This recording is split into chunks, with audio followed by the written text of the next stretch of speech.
এক লোক মজা করে তার স্ত্রীকে অফিসের সহকর্মীর নাম্বার থেকে মেসেজ দিল আর বলল, আনিকা আমাকে মনে আছে তোমার? খুব স্বাভাবিক উত্তর তার বউয়ের, হ্যাঁ তুমি সজীব না? লোকটি বলল, না আমাকে চিনতে পারলা না তুমি? আনিকা নামে শুধু তোমাকে আমিই ডাকতাম। তখন তার বউ বলল, রাফিন তো, কি খবর তোমার? বিয়ে টিয়ে করছো? তুমি তো বিয়ের পাগল ছিলা। লোকটা চমকে গেল আর বলল, কি যে বলো আনিকা, রাফিন হতে যাব কেন? তুমি আমাদের মুহূর্তগুলো ভুলে গেলে? আমরা কক্সবাজার গিয়েছিলাম, মনে নাই? তখন তার বউ বলল, আগে বললেই পারতে, তুমি নাহিত তো, তোমার নাক ডাকার অভ্যাসটা গেছে।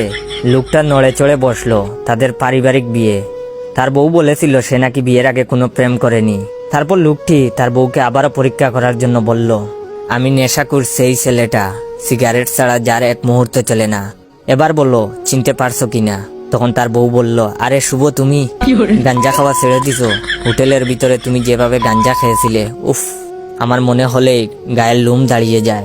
লোকটা তার বউয়ের মুখে এসব কথা শুনে একটা সিগারেট ধরালো, গরম চা নিজের মাথায় ঢেলে শান্ত হওয়ার চেষ্টা অব্যাহত রাখলো। তারপর লোকটা বলল, খুব কষ্ট পেলাম আনিকা, তোমাকে সব সময় নামি দামি মেকআপ বক্স উপহার দিতাম, কেনাকাটা করে দিতাম প্রতি সপ্তাহে। তখন তার বউ বলল, মনে পড়েছে আসিফ, তুমি এখনো কেমন যেন রয়ে গেছো। কি অবস্থা তোমার, বিয়ে করছো? লোকটা চোখের পানি ধরে রাখতে পারলো না, কান্নায় ভেঙে পড়লো। তখন বলল, হ্যাঁ করেছি বিয়ে, কিন্তু আমি আসিফ না, তোমার হতবাগা জামাই। বলেই বাড়ির দিকে রওনা দিল। মিথ্যা বলার কারণে বউকে গিয়ে মারবে। বেশি দূর না, অফিস থেকে বাড়ির দূরত্ব। লোকটি সরাসরি গিয়ে বউকে জিজ্ঞাসা করলো, তুমি এত প্রেম করেছো বিয়ের আগে, বললে কি আমি তোমাকে মেনে নিতাম না? বউ উল্টো জাড়ি দিয়ে বলল, তোমার ফোন বাড়িতে রেখে গেছিলা কেন? এটা হচ্ছে ভিডিওর প্রথম পার্ট, দ্বিতীয় পার্ট আরো মজার হবে।